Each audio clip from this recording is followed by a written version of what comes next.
Well, let's now talk to political journalist and author Geroid O'Coleman, who joins us from Paris this evening. Thanks very much for joining us again on RT International. You're in the French capital. What's the mood and atmosphere in the city right now? We're being told that there's a state of war and a state of emergency.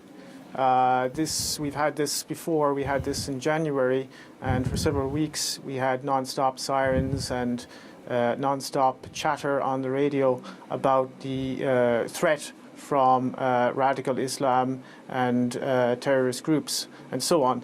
And so we're having a kind of a replay of that, but it has been, I think, accentuated, and we're going to have an intensification of the media campaign, which is essentially a propaganda campaign to make people in France fear Muslims.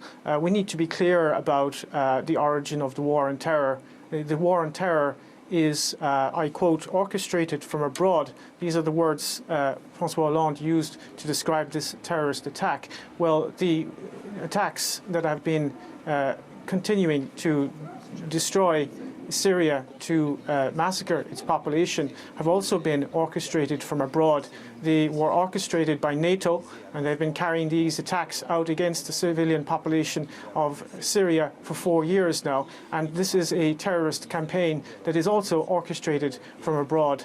And people in Europe need to understand that there is a war that is becoming global, that is being waged against civilian populations in particular. It is a form of neo-imperialism and neo-colonialism which aims to divide and conquer European and Middle Eastern and African and the world's population, for that matter, and to make them submit to a global order that does not serve the interests of most of the people on this planet, but that does serve the interests of a very few ruling elite, a very small, tiny, and particularly tyrannical ruling elite. There is no war on terror. There is a war that is being waged using proxy groups, terrorist proxy groups, and they are being used against nation states who are resisting US and Israeli hegemony, and they are also being used as a means of disciplining the workforces in Europe. In a period of mass unemployment and austerity, you now have terrorist attacks being committed by terrorists funded, armed and trained by Western intelligence agencies. There is no such thing as ISIS. ISIS is a creation of the United States. We know that from official sources of the US military themselves. Declassified documents from the Defense Intelligence Agency have confirmed that. And the French government is now attempting to drum up support for more military intervention in Syria. And what they want to do is they want to get in on the game. The game is almost lost. The Russians have routed much of the Islamic State. You now have Islamic State militants coming into Europe disguised as refugees. That will destabilize Central Europe, and the French government wants to get in on the game in Syria and prop up those so-called moderate rebels. There are no moderate rebels, of course, in Syria. There are Al-Qaeda and ISIS militants, terrorists who have been beheading people, eviscerating people, absolutely creating chaos and genocide right across the region, and this does not serve the Syrian people or anyone other than the Western corporate elites and their geopolitical interests. What do you expect France to do now in the light not only of Friday's terrorism, but 10 months on from Charlie Hebdo? It's not going to ease up on what it's doing, is it? No. Much depends on how the French public will react. If they will, we are being bombarded now with a media propaganda campaign. It's just non-stop talk. Where we're told not to go out in the street. We're supposed to be fearful and keep quiet and so on. I think there is going to be a campaign against dissidents in France. They're very worried about the new media that has emerged in recent years, and they are very worried worried about the alternative media. So I think there you will see, we saw this actually after the attacks in January, you will see a conflation of terrorism and dissidence. So one of the tools which the mass media uses to discredit any kind of rational questioning of the established order, and particularly the war on terrorism, is to deride those who would question the war on terrorism as conspiracy theorists. And I think you're going to see a crackdown on so-called conspiracy theorists and websites that actually publish rational and honest analysis of what is happening. So you're going to see more of that type of intellectual terrorism, which is already at a boiling point in France. I mean, it's got to the point now where you have professors in universities who are being intimidated. You have school teachers who are basically being fired for even suggesting that there may be a link between French imperialism and terrorism. There was one case recently, for example, of a school teacher who almost lost his job when he suggested there might be a link between French foreign policy and terrorism. So we are going through a period of deep intellectual terrorism.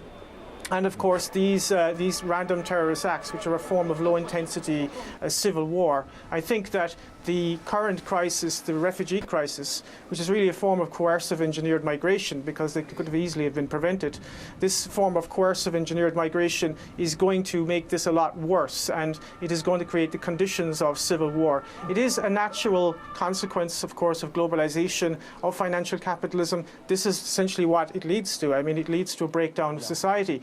And the only way in which they can kind of keep everybody down is by a policy of divide and conquer. So you're going to see a situation where you've got very much a Wahhabized working class in France. They're being Wahhabized by the allies of the French political elite, the Saudis and the Qataris. They're building Wahhabite mosques all over the place. And that is going to Wahhabize the youth, and they're going to be then used as pawns, if you like, in much bigger geopolitical wars, proxy wars against Russia, proxy wars against Iran in the Middle East, and so on. And that is going to create massive social unrest. It's going to divide working people against each other. And the only people who are going to actually benefit from this are the war contractors, the military-industrial media intelligence complex. So in whatever way you look at this, I don't know who exactly committed this attack and this atrocity, but the real people who are responsible, whether directly or indirectly or consciously or unconsciously, is the French government, because they have been complicit in terrorism in the Middle East and all over Africa. And that needs to be understood. And if we don't understand that, this is going to continue and it's going to deteriorate. We will find ourselves in a situation under military law, martial law, if this continues. So it really needs to be analysed and understood. Can I pick you up on the issue of migrants and refugees? Because one of the terrorists appears to have been a French citizen, another a recent migrant to the country. What do you think this will do to France's policies towards the migrant crisis? Well, I think there is sufficient evidence to suggest strongly, in fact, that the current crisis, I mean, the migration crisis is something that is ongoing, and there are different waves. You've got different waves coming up from Libya, you've got the ones coming up from Syria and up through the Balkans. But the current kind of refugee crisis, as it were, is what I would refer to as coercive engineered migration. This is a term used by Kelly Greenhill, a US academic, who wrote an interesting book on this, whereby she shows that migration can be used as a tool by one state to destabilize another state. In this case, it's definitely being used by the United States and Turkey to destabilize the Balkans, Mitteleuropa, which would be Hungary, and of course Germany. And the geostrategic reasons of this are basically go back to classical geopolitics, which is Halford Mackinder's theory of dividing the world island. That is to say, you divide the Eurasian Peninsula from the Baltic Sea to the Black Sea. You create an intermarium there so that you prevent German and Russian unity. And that is why Germany essentially is being kind of overrun with people who are themselves victims of globalization, but they are now being instrumentalized and used as weapons of globalization. And this is one of the key contemporary strategies of US imperialism. You use the consequences of globalization as further tools to further globalization. And I think there is no policy in Europe to to control immigration or anything like that. I think that the key question here is not actually controlling immigration. The key question is stopping this geopolitical destabilization of Europe. Some countries are attempting to do that. Hungary is attempting to do that.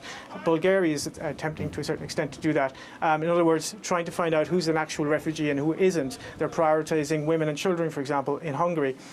That's a rational approach. But of course, Viktor Orban of Hungary is being demonized by the European Union for his insistence on implementing the laws of the European Union and of a Hungarian nation state. Here, you're in a situation where the French government is totally subordinate to US dictates. This is a country that has been completely taken over by US imperialism, just as Germany. And France doesn't really have a foreign policy. It does whatever Washington tells it to do. OK, it's always good to get your thoughts on this. Gearóid Ó Cumann, thanks very much for joining us from Paris this Saturday evening.